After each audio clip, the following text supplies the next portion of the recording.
Kalimera σας. Good night. Thank you all for coming today, and I know many of you are wondering why we're doing it, and I thought I'd be good and just to talk to all of you. Over the last few weeks, we've gotten multiple requests from journalists to talk about different issues at the embassy, and I thought the best way to do it is to be fair and equitable with all of you and have a chance to talk to you all together as a group, and then be able to answer some questions and answers. But before I talk to the more serious matters, one about the visit of the Assistant Secretary, Wes Mitchell, who will be coming here on Friday, I want to talk to you about something that's fun, which is usually not, when we do press conferences, we don't get a chance to highlight fun things. But first I want to highlight a fun thing we're doing next week. Next week we have about 20 students coming from the Georgia Institute of Technology. Georgia Tech is one of America's top research universities. And the chamber choir is made up entirely of university students who are studying science, engineering, related fields, and have a passion for music. They sing American gospel and classical music. They will spend a week here in Cyprus and will perform in various locales. They will visit schools and universities to teach and meet other young people, and will appear in local media. They will also perform a new piece by Greek Cypriot composer Ivas Samoutis, who teaches in the United States at Ithaca College. The choir will hold 2 free public concerts in Nicosia on Thursday and Friday. And we hope you will attend and listen to this great group of students. I love music. I love young people, so I think this is one of the great things we get to do next week. And you can find more information on our website and our Facebook page. But I also want to talk to you a little bit about the visit of Wes Mitchell. Wes Mitchell is the Assistant Secretary of State for European and Eurasia Affairs. He will visit Cyprus on Friday. Assistant Secretary Mitchell is actually responsible for our relations with 52 countries, of which Cyprus is one of them. His trip is part of a broader visit to the region, which includes stops in Pristina, Skopje, Belgrade, Athens, as well as Nicosia. He is the diplomat primarily responsible for implementing U.S. policy in Europe, and he will discuss a wide variety of bilateral and regional topics. In Cyprus, he will discuss regional security issues, management of Eastern Mediterranean energy resources, bilateral relations, and the Cyprus problem. It will be his first trip to Cyprus. Now, I know that many of you are interested in the hydrocarbons issue, and we've received many questions about that. So let me say a few words about hydrocarbons.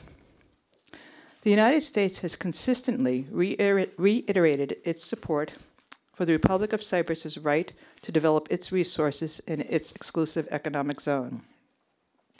At the same time, we have noted that we believe the island's oils and gas resources, like all of its resources, should be equitably shared between both communities in the context of an overall settlement.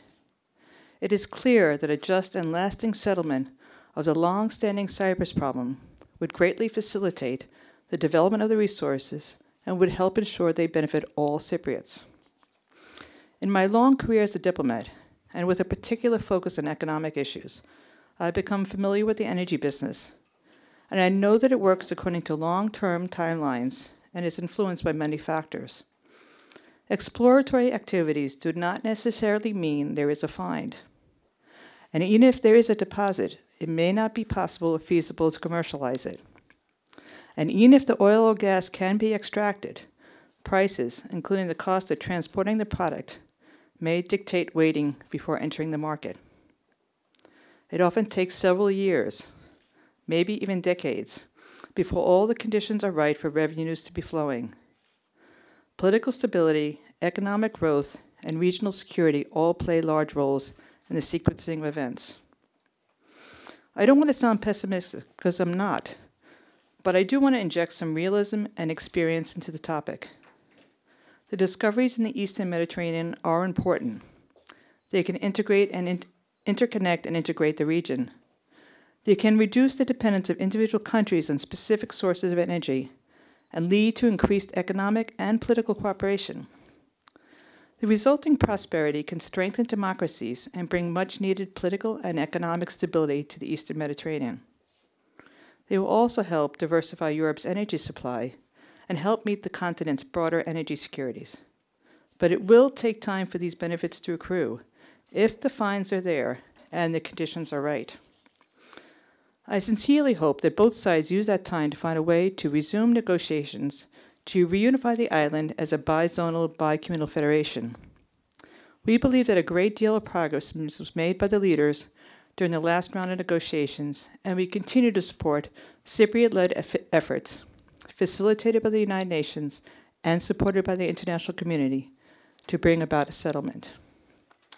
Now, with that, I'll take a few questions, and I'll turn it over to my colleagues to moderate.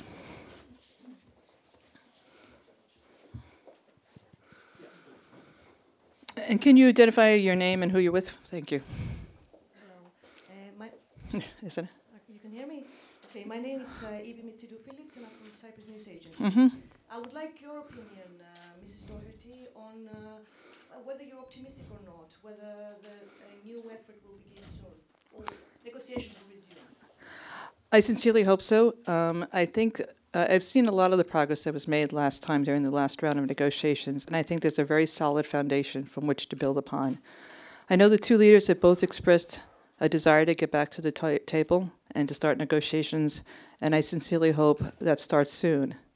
There is no time frame for it to be finished, but I do think a lot of things are happening in the world, in the region, and external factors that should encourage the two parties to get back to the table sooner rather than later. Other questions? Thank you. Dialogue TV, Mert Özdeş from North Cyprus. I would like to ask, what is happening in the United States Foreign Affairs? Is there any problem, and can we expect any crisis, and this inconstant foreign policy can affect also Cyprus? You're referring to the recent changes? Many things, not only the rest. Well, having been I don't want to say how long I've been a diplomat, but I've been a diplomat for almost 3 decades, which goes to show you more or less my age. But I have worked for multiple presidents and multiple secretaries of states, and we're a very resilient democracy and institutions, and don't anticipate any significant changes. I do want to say that I had a chance to work with Secretary Tillerson, and I had a chance to meet with him a couple of weeks ago, and Mr. Pompeo is an extremely experienced public servant, and so I think the change will be an easy transition, though we do have to have Secretary of State be confirmed by the Senate. So there might be a few weeks when we don't have a confirmed Secretary of State, and our number 2 will be acting. But I think Wes Mitchell is still in place, and many of the people at the State Department are staying in place, and I'm still here.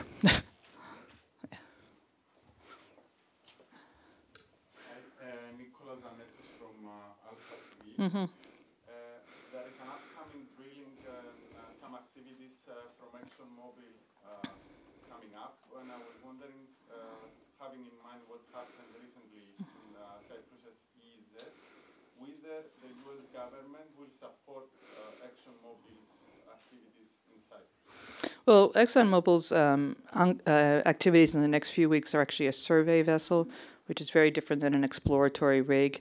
And I think there's been some misperception. These are actually 2 vessels to look at whether there's any archaeological finds in the sea, and also to figure out where they will drill. Exxon doesn't intend to actually drill for several months, probably to the last quarter of this year.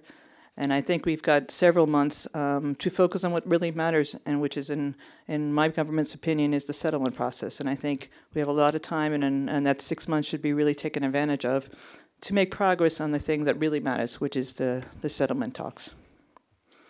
And if you could just speak closer. Sorry. Nicholas Mercadonis from Sigma TV.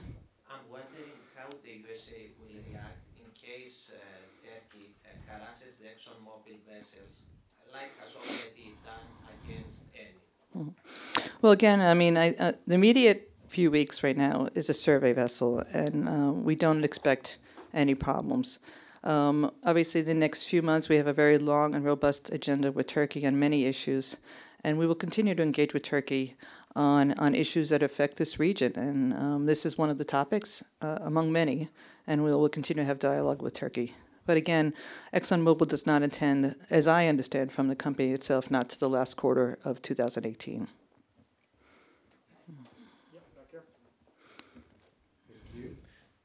recently there is tension between the US and Turkey on Syria dispute. What do you think? Does it affect Cyprus dispute too? Sorry, could you just identify who you are? Sorry. Does it affect?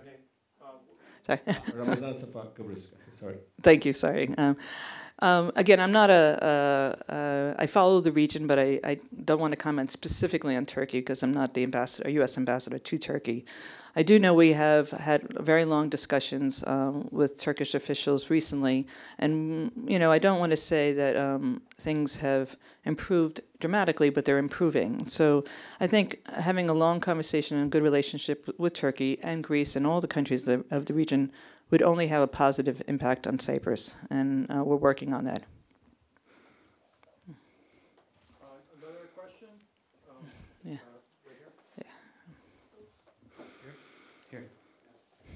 George Kakoris from Politics newspaper.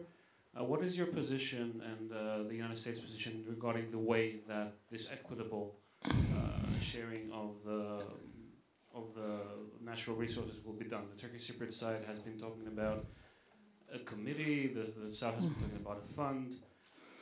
Do you have an opinion on what is a more logical solution to this? No, I believe it really is for Cypriots to decide for themselves how to work out the mechanisms.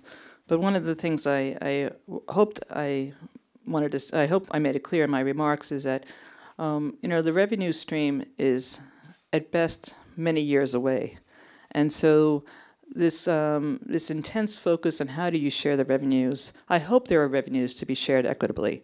I hope we find something significant on the island. But right now we're talking about a hypothetical. So I think there's plenty of time, this time and space to figure out the right mechanism by Cypriots to figure out how to share the resources equitably. But we do think the best way to do it is to have an agreement, have a settlement on the island, have reunification. It's the best way to figure out an equitable way to share the resources. You got time for two more? Mm-hmm. No. Yeah. Yeah. Yeah.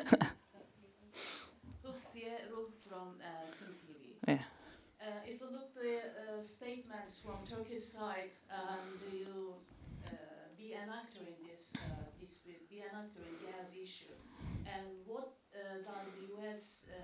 think about this be an actor policy of Turkish side and create establishment of a commission or a committee that includes both sides and to make agreement and of both sides in this gas issue. What is the U.S. policy about? Again, I mean, our position is that the resources should be shared equitably with all Cypriots.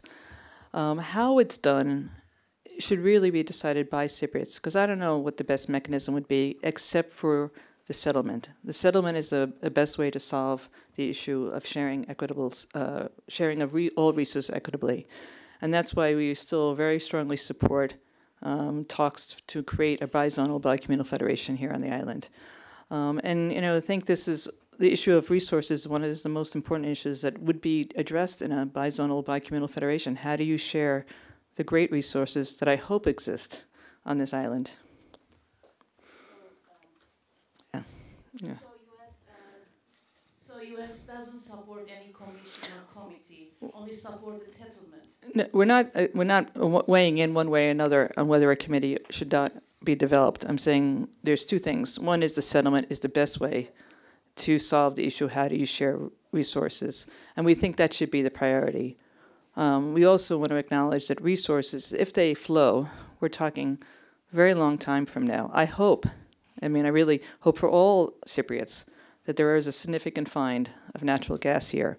But as I said in my remarks, at best it's 5 years away, if not longer. So I think we need a lot of creativity, a lot of thoughts here on how do you address the issue. But again, going back, the priority for me should be the negotiations.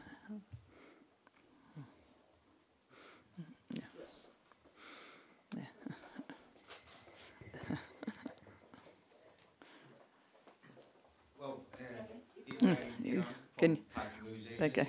Yeah. I was United United States policy, you said that you support the research and development of natural resources in the economic zone. Mm-hmm. United States supports it. Don't you think it's a little bit problematic to support such an initiative in an area which is problematic? Well, there's two things about it. One, we do recognize the Republic of Cyprus. And because of that, we recognize the Republic of Cyprus's right to develop its EEZ. On issues where there is a dispute in terms of maritime boundaries, our global policy is not to take positions on who has the right over the global maritime boundaries. And we say the parties should work it out themselves and do anything and not do anything that hinders or hampers a broader agreement on how to share or develop resources. So we don't take sides on a particular issue of maritime boundaries. Anyone hasn't asked a question before we wrap up here? All right. You want one more, Nicholas? One more. Okay. Yeah. It's just that you described the exploitation of natural resources in 5 years, but we were told that an agreement, we are near an agreement about Aphrodite. Mm-hmm. So it seems that it's not that far away. Well, no, there's exploitation, but there's actually a revenue stream. There's a very different thing. And that takes many years to develop, actually, revenue stream. And so when you talk about development and exploration, you have to look at a very long time frame. And it's better to talk to the companies themselves who can tell you how they project. But most, as my understanding, it doesn't happen overnight, revenue streams, again. So this is one of the things that there is time to settle this issue. But again, going back to the priority should be the settlement talks. That's the easiest way to resolve the issue of resources. Thank you. George Perisius from Alethea newspaper. Yeah. Does the U.S. government plan to take any initiative to open this deadlock between the two sides? Not at this moment. The visit of Assistant Secretary Wes Mitchell, it's his very first time to Cyprus. And so this is a chance for him to hear from all the actors on the island about what ways might be presented as ways forward. But this is really just a chance for him to understand what all the dynamics are. And from there, we'll go on and discuss what the possibilities might be. Great. I think. Okay. Yeah. Well, we take these two, and then yeah. One more time, thank you.